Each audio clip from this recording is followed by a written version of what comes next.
Imagine this. You're holding a cherished family heirloom, a toy set that's seen countless hours of play. Its vibrant colors a little faded, its joints a little loose, but bursting with memories. What if that seemingly simple treasure, something you thought might fetch a modest sum, turns out to be worth a small fortune?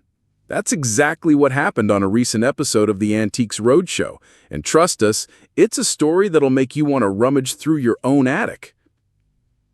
Stepping into a storybook at Aston Hall. The scene was set at the Grand Aston Hall in Birmingham, a fitting backdrop for a tale as charming as the one that unfolded. Expert Hilary Kay, with her discerning eye and warm demeanor, was about to encounter a truly unique piece of history. A guest approached, a hopeful smile on her face, presenting a brightly colored toy set that instantly transported Hilary into the whimsical world of The Wind in the Willows. "I feel as if I've stepped into a scene from The Wind in the Willows," Hilary began, her eyes sparkling with delight. "We've got all the characters there, and we've got the caravan and the horse. It's absolutely charming. Where did it come from?" The guest, clearly thrilled to share her family story, revealed a delightful connection to the beloved author himself. "Kenneth Grahame was a patient to my grandfather. He was a Goring-on-Thames," she explained. Hilary's smile widened, which works very well, of course, because Kenneth Grahame, the author of The Wind in the Willows, lived in Cookham, which is just down the road from Goring. The dots were connecting, painting a picture of literary history and personal connection. Adding another layer of charm, the owner also brought a black-and-white photograph, a precious snapshot of her grandfather with her own mom sitting on his knee. It was clear this wasn't just a toy set, it was a legacy. The clues unfold: Talford toys and an unexpected guest. As Hilary meticulously examined the 1930s toys, she began to unravel their secrets. They're flat-cut wooden characters, beautifully painted and articulated with steel pins so they can move, she described, highlighting the craftsmanship. And they are of a type which makes me think of a particular maker, which is a company called Talford Toys. Now, you might imagine a grand factory churning out these delightful figures, but Hilary revealed a charming truth. Talford Toys sounds like this massive enterprise. It was two sisters who lived in Talford Cottage in Reigate, set up Talford Toys. Just two creative women, crafting magic from a small cottage. It's the kind of detail that makes these stories so captivating. Then came an intriguing revelation from the guest. When Kenneth Grahame had this one made from my grandfather, he had one made for himself as well. Imagine that, the author of The Wind in the Willows having a duplicate of this very set. But as Hilary continued her examination, a mischievous smile played on her lips. A familiar, honey-loving face appeared amongst the riverside dwellers, one that didn't quite fit. "Please tell me why Pooh Bear has muscled into The Wind in the Willows," she playfully asked. The guest laughed, the joy in her voice infectious. "Well, apparently, Kenneth Grahame really liked Winnie the Pooh, so he just added Winnie the Pooh." And Hilary, with a twinkle in her eye, added, "and hoped that your grandfather would love him as much." It was a heartwarming detail, a glimpse into the author's own affection for another classic character. Hilary, ever the expert, carefully picked up the Pooh figure.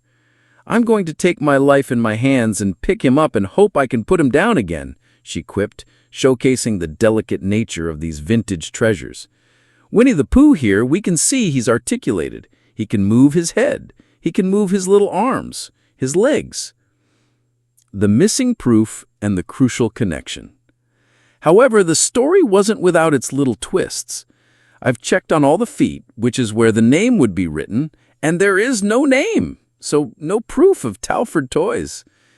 It's a moment that could have deflated the excitement, the missing proof, often a deal-breaker in the world of antiques.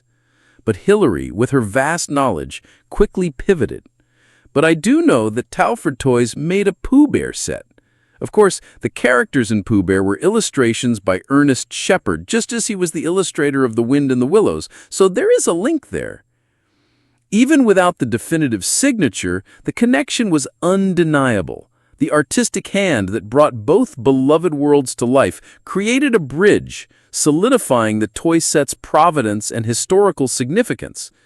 It's a testament to how often in the world of antiques, a lack of direct evidence doesn't diminish value when other strong connections exist. The moment of truth, a valuation that stuns. Then came the moment everyone was waiting for, the appraisal. The air was thick with anticipation. There is quite a following as far as the collectability of these toys are concerned, Hillary stated, her voice building to a crescendo. And the little figures can fetch 100, perhaps 200 apiece. The guest held her breath. What would the grand total be? Hillary continued, her gaze fixed on the beautiful figures, including the charming interloper. So my feeling is, including Pooh, who is really enjoying his time by the riverbank, I would put the estimate at perhaps 1,000 to 1,500 pounds. The guest's jaw literally dropped. For a moment, she was speechless, only managing a breathless, "Really?" Hillary nodded, a warm smile on her face. Thank you for bringing to life that wonderful time in the 1920s and 1930s on the Thames in Berkshire. A wide, ear-to-ear smile broke across the owner's face.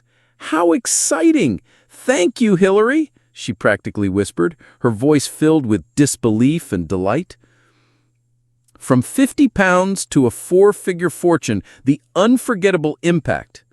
Later, in a separate interview, the guest perfectly encapsulated the emotional journey of the day. I honestly thought it was going to be worth about 50 pounds, she admitted, because I thought it was made by a local craftsman and it had been played with by my mother's family and me when I was a little. So it's quite exciting. This story is a powerful reminder that sometimes the most unassuming items hold the greatest value. Not just in monetary terms, but in the rich tapestry of history and personal connection they represent. It's a tale that perfectly encapsulates the magic of the Antiques Roadshow, where hidden treasures are brought to light and family stories are celebrated. Do you have a cherished item tucked away, maybe a toy from your own childhood that holds a secret history? This story might just inspire you to take a closer look.